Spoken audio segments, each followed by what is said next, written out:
عن عبداللہ ابن عمرو ابن العاص ان رسول اللہ صلی اللہ علیہ وسلم قال البسوا فی غیر مخیلۃ ولا صرف ان اللہ یحب ان ترى نعمتہ علی عبدہ۔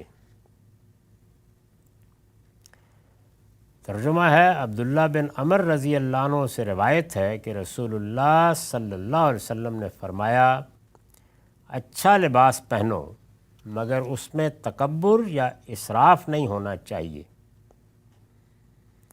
اس لیے کہ اللہ اس بات کو پسند کرتا ہے کہ اس نے جو نعمت اپنے بندے کو دی ہے وہ اس پر نظر بھی آئے۔ یہ مسند احمد کی روایت ہے اور رقم ہے 6708۔ دنیا میں مذہب اور مذہبی روایت انسانی تہذیب پیدا کرتی ہے، اور جو تصورات انسان کسی مذہب سے یا نظریے سے اخذ کرتا ہے ان کے اطلاقی مقاصد بعض اوقات خود بھی متعین کرتا ہے۔ یہ انسان کے ساتھ معاملہ ہے اور انسان ہے تو وہ یہ کرے گا۔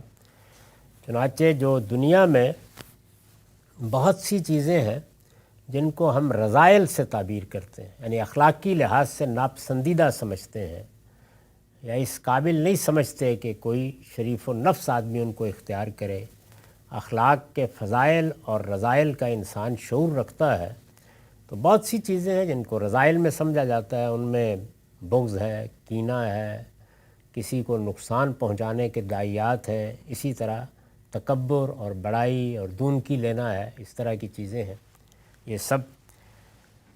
تو اس میں ظاہر ہے کہ صوفیانہ مذاہب چونکہ ہمیشہ سے متوازی طور پر ساتھ ساتھ چل رہے ہیں، تو وہ بھی رذائل اور فضائل دونوں کے بارے میں انسان کی تہذیب کرتے ہیں، بتاتے ہیں۔ ان کے ہاں بھی یہ بحث ہوتی ہے، تو اس میں بعض اوقات یہ کہا جاتا ہے کہ یہ آخر دنیا کیا ہے، مایا کا جال ہے، اس میں آدمی کیوں اپنے آپ کو پھنسا لے۔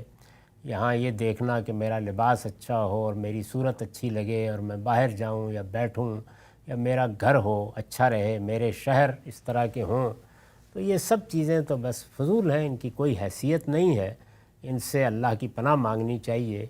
انسان کو بس ضرورت کی چند چیزیں لے لینی چاہیے، یہی اس کے لیے کافی ہے۔ چنانچہ یہ معلوم ہے کہ ہمارے ہاں جو بہت بڑے بڑے اہل علم اس سے متاثر ہوئے ہیں، انہوں نے یہی تصور فضائل و رذائل اخلاق کا پیش کیا ہے، اور اس پر بہت سی چیزیں لکھی ہیں۔ اگر آپ اس طرح کی کتابیں ہمارے ہاں لکھی گئیں جیسے قوت القلوب ہے، جیسے احیاء العلوم ہے، کیمیائے سعادت ہے، کشف المحجوب ہے، آپ ان کا مطالعہ کریں گے تو یہی چیز سامنے آئے گی۔ تو رسول اللہ صلی اللہ علیہ وسلم جب اللہ کا دین لے کر آئے ہیں، اور اللہ کا دین بالکل مختلف تصور پیش کرتا ہے، اس میں یہ صورتحال نہیں ہے۔ وہاں انسان پورے کے پورے انسان کو جس طرح دنیا میں زندگی بسر کرنی ہے اس کے تمام داعیات کا لحاظ کر کے اس کو تقویٰ سکھایا گیا ہے۔ وہاں نوعیت یہ ہے، بالکل ہی مختلف۔ چنانچہ یہ معلوم ہے کہ سورہ اعراف میں اللہ تعالیٰ نے بہت سخت لب و لہجے میں یہ کہا ہے کہ یہ کون لوگ ہیں کہ جو میری حلال کی ہوئی چیزوں کو حرام ٹھہرانے کی جسارت کرتے ہیں۔ تو آپ لباس پہنتے ہیں، آپ اپنے گھروں کی تزئین کرتے ہیں، شہروں کی تزئین کرتے ہیں، اسی طرح سے کلام کی تزئین جس سے فنون لطیفہ وجود میں آتے ہیں، یہ سب زینت کی چیزیں ہیں، اور ہمارے دین میں معاملات کو ضرورت تک محدود نہیں کیا گیا، بلکہ زینت کو بھی یہ حیثیت دی ہے، اور یہ کہا ہے کہ انسان کو اللہ تعالیٰ نے جس طرح ایک حصہ اخلاقی دیا ہے اسی طرح انسان کو حصے جمالیات دی ہے۔ اس کا ظہور بھی اس کے انتخاب میں ہوتا ہے، اس کے رہن سہن میں ہوتا ہے، اور اس کے تمام دوسرے معاملات میں ہوتا ہے۔ تو فنون لطیفہ اسی سے وجود میں آئے ہیں۔ یہ دنیا میں تزئین کی چیزیں ایجاد کرتے ہیں، اسی داعیے کے تحت کرتے ہیں۔ البتہ جو چیز نہیں ہونی چاہیے وہ کیا ہے؟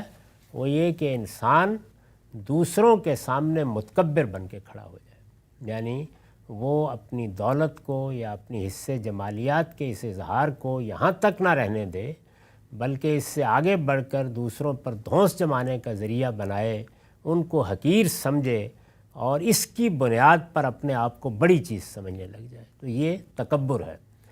رسول اللہ صلی اللہ علیہ وسلم سے ایک دوسرے موقع کے اوپر یہی پوچھا گیا، کسی شخص نے یہ کہا کہ میں اچھا لباس پہننا چاہتا ہوں، میں چاہتا ہوں میرے جوتے اچھے ہوں، تو کیا یہ تکبر ہے؟ آپ نے فرمایا کہ نہیں، یہ تکبر نہیں ہے، تکبر تو یہ ہے کہ تم حق سامنے آئے اور اس کے مقابلے میں ضد اختیار کر لو اور دوسروں کو حقیر سمجھو۔ تو یہ اسی ذیل کی باتیں ہیں جن میں سے بعض روایتیں ہم پڑھیں گے، یہ بھی وہی ہے۔ البسوا فی غیر مخیلۃ ولا صرف، یعنی اچھا لباس پہنو۔ یہاں پر یہ جو لفظ آیا ہے تو یہ خاص محل میں آیا ہے، تو اس کے اندر اچھا لباس پہنو۔ لباس پہننا، لباس کا انتخاب کرنا، اچھے لباس کا انتخاب کرنا، یہ خوش ذوقی کی علامت ہے، پہنو، مگر تکبر یا اسراف نہیں ہونا چاہیے۔ یعنی جس چیز سے بچنا ہے وہ یہ ہے کہ یہ دوسروں کو دکھانے کے لیے اور اپنی دولت کا اثر ڈالنے کے لیے اور نمائش کرنے کے لیے اور دوسروں کو حقیر سمجھتے ہوئے نہیں ہونا چاہیے۔ تو دونوں چیزیں بیان کر دی، غیر مخیلۃ ولا صرف، نہ اس میں اسراف ہو۔ اسراف کا مطلب کیا ہے کہ بات ضرورت سے بھی آگے بڑھ گئی اور حصے جمالیات کی تسکین سے بھی آگے بڑھ گئی، تو اب یہ اسراف ہے۔ اور اس میں جو داعیہ ہے وہ یہ ہے کہ میں لوگوں کو دکھاؤں کہ میرے پاس کتنی دولت ہے اور کتنا مال ہے اور میری کیا حیثیت ہے، اور جب وہ لوگ مجھ سے ملیں تو میں ان کے شرف اور ان کی انسانیت کی تکریم کی بجائے ان کو تحقیر کا ہدف بنا لوں۔ تو فرمایا کہ یہ نہیں ہونا چاہیے، اور یہ کہا کہ یہ بات کہ اچھا لباس پہننے کا داعیہ انسان میں پیدا ہوتا ہے۔ تو آگے دیکھیے کیا خوبصورت جملہ ہے اللہ کے پیغمبر کا، اس لیے کہ اللہ اس بات کو پسند کرتا ہے، ان اللہ یحب ان ترا نعمتہ علی عبدہ، وہ اپنے بندے کو دولت دیتا ہے، نعمتیں دیتا ہے، تو وہ پسند کرتا ہے اس بات کو، جو نعمت اس نے اپنے بندے کو دی ہے وہ اس پر نظر بھی آئے، وہ اس بات کو پسند کرتا ہے۔ تو اس لیے یہ زندگی بسر کرو، البتہ تکبر اور اسراف کو قریب نہ آنے دو۔ اس پر میں نے لکھا ہے، مطلب یہ ہے کہ لباس، رہن سہن، دفتر، مکان، ہر چیز میں، یعنی ظاہر ہے کہ زندگی کے لوازم بدلتے رہتے ہیں۔ اب تو آپ دیکھیے کہ جو بڑے بڑے شہر ہیں وہ بھی اسی طریقے سے بہت تزئین کا تقاضا کرتے ہیں۔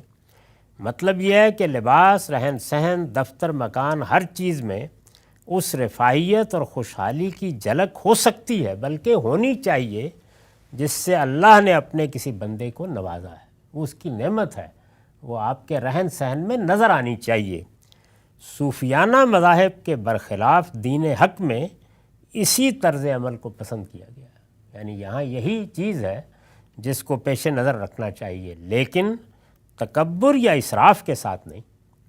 اس میں دوسروں پر بڑائی ظاہر کرنے کے داعیات نہیں ہونے چاہیے، ان کو حقارت کے مقام پر رکھنے کا جذبہ نہیں ہونا چاہیے، لیکن تکبر یا اسراف کے ساتھ نہیں، بلکہ خدا کے متواضع اور عاجز بندوں کے طریقے پر، جیسے کہ اللہ تعالیٰ کے سامنے جھکے ہوئے لوگ اللہ کی نعمتیں استعمال کرتے اور ہر لحظہ اس کا شکر ادا کرتے ہیں، اس طرح، بلکہ خدا کے متواضع اور عاجز بندوں کے طریقے پر جو اس کی گرفت سے ڈرتے اور غریبوں کے لیے سراپا شفقت رہتے ہیں، یہ ہونا چاہیے اگر اللہ نعمت دیتا ہے، مال دیتا ہے۔ سورہ اعراف کی آیات 31-32 میں قرآن نے اپنا یہ نقطہ نظر پوری صراحت کے ساتھ بیان کر دیا ہے۔ یہ جو آیات ہیں قرآن کی سورہ اعراف میں، ان میں یہ پوری بات ہے جس کو بیان کیا گیا ہے، اور نہایت ہی شاندار اسلوب میں، اگر آپ چاہیں تو اس کو قرآن میں پڑھ سکتے ہیں۔ رسول اللہ صلی اللہ علیہ وسلم کا یہ ارشاد اسی پر مبنی ہے، یعنی اسی بات کو آپ نے کسی موقع پر لوگوں کو سمجھانے کے لیے اس طرح بیان کیا ہے۔ وآخر دعوانا الحمدللہ۔